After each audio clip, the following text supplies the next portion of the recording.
BJP के लिए खतरे की घंटी बज चुकी है? ये सवाल इसलिए क्योंकि संसद में 2/3 बहुमत के करीब पहुंच चुकी एनडीए एक के बाद एक राजनीतिक जीत, लेकिन इस बीच कुछ ऐसी घटनाएं हुई हैं जिन्हें शायद कुछ महीने पहले तक कोई भी सच नहीं मानता। किसने सोचा था कि सीजेपी छात्र आंदोलन इतना बड़ा हो जाएगा कि सरकार को अपने ही शिक्षा मंत्री का इस्तीफा लेना पड़ेगा? ये भी किसने सोचा था कि बिहार में रिकॉर्ड जीत के बाद भी बीजेपी अपनी सबसे सुरक्षित सीट बांकीपुर हार जाएगी? और किसने सोचा था कि विपक्ष की कमजोर दिख रही राजनीति के बीच अचानक सत्ता विरोधी माहौल की चर्चा शुरू हो जाएगी? क्या ये सिर्फ अलग अलग घटनाएं हैं या फिर ये किसी बड़े राजनीतिक बदलाव के संकेत हैं? क्या बीजेपी के खिलाफ एंटी इनकम्बेंसी की शुरुआत हो चुकी है या यह सिर्फ कुछ चुनावी नतीजों को बढ़ा चढ़ाकर देखने की कोशिश है? वरिष्ठ पत्रकार निर्जया चौधरी ने इंडियन एक्सप्रेस में छपे अपने विश्लेषण में इन्हीं सवालों पर बात की है, तो आइए जानते हैं इस रिपोर्ट में। बांकीपुर सीट थी बीजेपी की दुर्ग। निर्जया चौधरी ने अपनी रिपोर्ट में लिखा है कि हर राज्य में उपचुनाव आमतौर पर सत्ताधारी पार्टी के लिए आसान जीत साबित होते हैं, जिसे बिहार में बीजेपी के नेतृत्व वाले एनडीए ने पिछले नवंबर में ही 243 सदस्यीय विधानसभा में 202 सीटें जीती थी। इतना ही नहीं, बांकीपुर सीट भाजपा के राष्ट्रीय अध्यक्ष नितिन नवीन का गढ़ माना जाता था, जिन्होंने 2006 से लगातार 5 बार यहां से जीत दर्ज की है। नितिन नवीन से पहले यह सीट उनके दिवंगत पिता नवीन किशोर सिन्हा के पास 1995 से 2006 में उनकी मृत्यु हुई तब तक थी। दरअसल उपचुनाव इसलिए जरूरी हो गया क्योंकि नितिन नवीन ने बीजेपी अध्यक्ष बनने और इस साल की शुरुआत में राज्यसभा के लिए चुने जाने के बाद यह सीट खाली कर दी थी, जिसे उन्होंने विधानसभा चुनाव में लगभग 52,000 वोटों से जीता था। प्रशांत किशोर ने बना दिया जनमत संग्रह।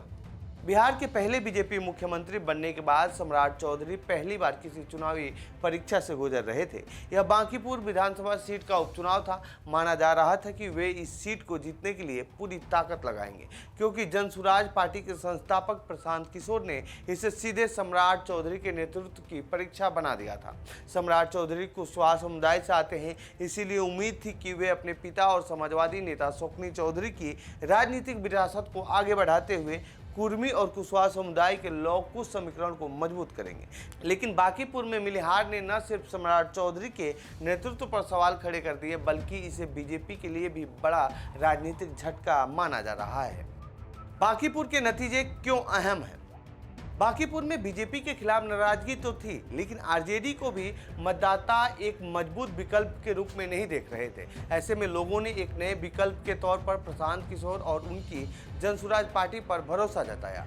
यह दिलचस्प इसलिए भी है क्योंकि 2025 के बिहार विधानसभा चुनाव में जनसुराज ने 238 सीटों पर चुनाव लड़ा था, लेकिन एक भी सीट नहीं जीत पाई थी। विश्लेषकों का मानना है कि बांकीपुर का नतीजा सिर्फ एक सीट की हार जीत नहीं है, यह बिहार ही नहीं बल्कि देश के दूसरे हिस्सों में भी बदलते राजनीतिक माहौल का संकेत हो सकता है। हालांकि बिहार में बीजेपी की सरकार अभी मजबूत स्थिति में है और उसके पास सुधार के लिए पर्याप्त समय भी है। बांकीपुर कोई साधारण विधानसभा क्षेत्र नहीं है, यह पटना का पूरी तरह शहरी इलाका और गांधी मैदान जैसे ऐतिहासिक स्थान से जुड़ा हुआ है। यही वो जगह है जहां से कई बड़े राजनीतिक आंदोलनों ने जन्म लिया, जिनमें जेपी आंदोलन सबसे प्रमुख माना जाता है। इसके अलावा बांकीपुर को लंबे समय से पढ़े लिखे और राजनीतिक रूप से जागरूक मतदाताओं का क्षेत्र माना जाता है। यहाँ बड़ी संख्या में पेशेवर, सरकारी कर्मचारी और उच्च शिक्षित लोग रहते हैं। इसीलिए इस सीट का जनादेश अक्सर सिर्फ स्थानीय राजनीति नहीं बल्कि व्यापक जनभावना का संकेत भी माना जाता है। बीजेपी के लिए क्या संदेश है?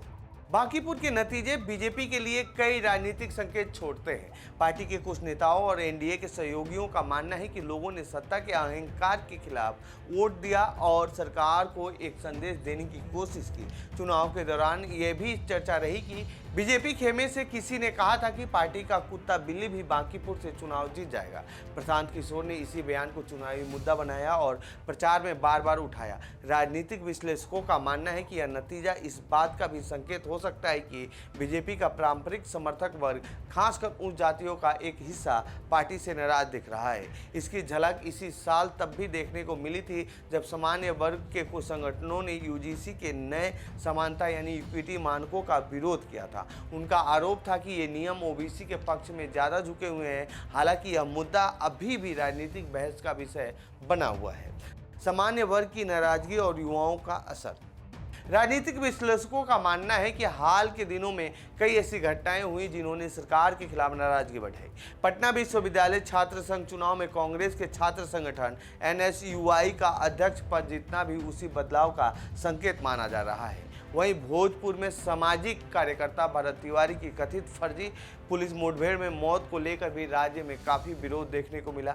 इसके अलावा अयोध्या राम मंदिर के चंदे में कथित गड़बड़ी का मामला भी चर्चा में रहा। विश्लेषकों का कहना है कि इस खबर से उन लोगों में भी नाराजगी बढ़ी जो लंबे समय से राम मंदिर के मुद्दे पर बीजेपी के समर्थक रहे हैं। क्या जेएनजी बदल रही है राजनीति?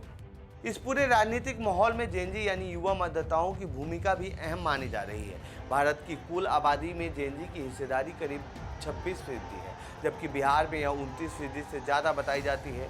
इसी दौरान सीजेपी के नेतृत्व में जंतर मंतर पर शुरू हुआ छात्र आंदोलन देश के कई हिस्सों तक पहुंचा। बिहार में भी छात्रों ने प्रदर्शन किए। प्रदर्शन के दौरान पुलिस कार्रवाई और कथित तौर पर AK-47 से फायरिंग के आरोपों ने विवाद को और बढ़ा दिया, जिसकी वजह से सरकार के खिलाफ युवाओं की नाराजगी बढ़ गई। सबसे बड़ा फैक्टर प्रशांत किशोर। बांकीपुर के नतीजे में प्रशांत किशोर की भूमिका भी अहम मानी जा रही है। चुनावी रणनीतिकार के तौर पर पहचान बनाने वाले पीके 2014 के लोकसभा चुनाव में नरेंद्र मोदी समेत कई बड़े नेताओं के चुनाव अभियानों में काम किया था। इसके अलावा नीतीश कुमार, ममता बनर्जी, कैप्टन अमरिंदर सिंह और जगन मोहन रेड्डी की चुनावी जीत से भी उनका नाम जुड़ा रहा। राजनीति में आने से पहले प्रशांत किशोर ने करीब 2 साल तक बिहार में पदयात्रा की। इसके बाद 2 अक्टूबर 2024 को उन्होंने जनसुराज पार्टी की शुरुआत की। हालांकि 2025 के बिहार विधानसभा चुनाव में जनसुराज को एक भी सीट नहीं मिली, लेकिन बांकीपुर में पीके ने खुद चुनाव लड़ा और अपनी पूरी ताकत झोंक दी। चुनाव प्रचार के दौरान उन्होंने शिक्षा, रोजगार और पलायन जैसे मुद्दों को प्रमुखता से उठाया। जाति और धर्म की राजनीति से हटकर उन्होंने लोगों से कहा कि आपका वोट आपके बच्चों का भविष्य बदल सकता है। विश्लेषकों का मानना है कि यह संदेश खासकर युवाओं और पहली बार वोट देने वाले मतदाताओं को प्रभावित करने में सफल रहा। रिपोर्ट के मुताबिक कई युवा यादव मतदाताओं ने भी पारंपरिक राजनीति से हटकर प्रशांत किशोर को समर्थन दिया। ऐसे में इसे आरजेडी और तेजस्वी यादव के लिए भी एक चेतावनी के तौर पर देखा जा रहा है। फिलहाल जनसुराज का विधानसभा में सिर्फ एक विधायक है, लेकिन माना जा रहा है कि प्रशांत किशोर अब सदन में सरकार को घेरने और 2030 के विधानसभा चुनाव की तैयारी के लिए इसी जीत को आधार बनाने की कोशिश करेंगे। नीतीश कुमार फैक्टर भी क्यों अहम है? राजनीतिक विश्लेषकों का मानना है कि बांकीपुर का नतीजा बिहार की बदलती राजनीति का संकेत भी हो सकता है। कुछ लोगों का मानना है कि यह चुनाव नीतीश कुमार के लंबे राजनीतिक दौर के कमजोर पड़ने की ओर इशारा करता है। एक समय ऐसा भी था जब माना जाता था कि प्रशांत किशोर नीतीश कुमार के करीबी थे और उन्हें भविष्य के संभावित नेता के तौर पर देखा जा रहा था, लेकिन बाद में दोनों के रास्ते अलग हो गए। रिपोर्ट्स के मुताबिक बांकीपुर में कुर्मी समुदाय के कुछ मतदाता भी जेडीयू से नाराज थे और उन्होंने जनसुराज का साथ दिया।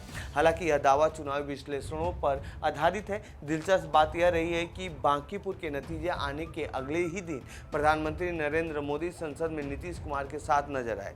इसे भी राजनीतिक संदेश के तौर पर देखा गया। विश्लेषकों का मानना है कि बांकीपुर का परिणाम इस ओर इशारा करता है कि नीतीश कुमार का बनाया गया सामाजिक समीकरण उच्च जातियां, ओबीसी, ईबीसी, महादलित और पसमंदा मुसलमानों का गठजोड़ अब पहले जितना मजबूत नहीं रहा। यही सामाजिक गठबंधन लंबे समय तक बीजेपी जेडीयू को बिहार की सत्ता तक पहुंचाने की सबसे बड़ी ताकत माना जाता रहा है, लेकिन अब बिहार की राजनीति में नया समीकरण देखने को मिल सकता है। तो ये थी बांकीपुर चुनावी नतीजों से जुड़ी हमारी रिपोर्ट। आपको कैसी लगी ये रिपोर्ट कमेंट बॉक्स में बताएं। साथ ही इस पूरे मामले पर आप क्या कहना चाहते हैं कमेंट बॉक्स में लिखें। बाकी देश दुनिया की खबरों के लिए बने रहिए जनसत्ता के साथ। धन्यवाद।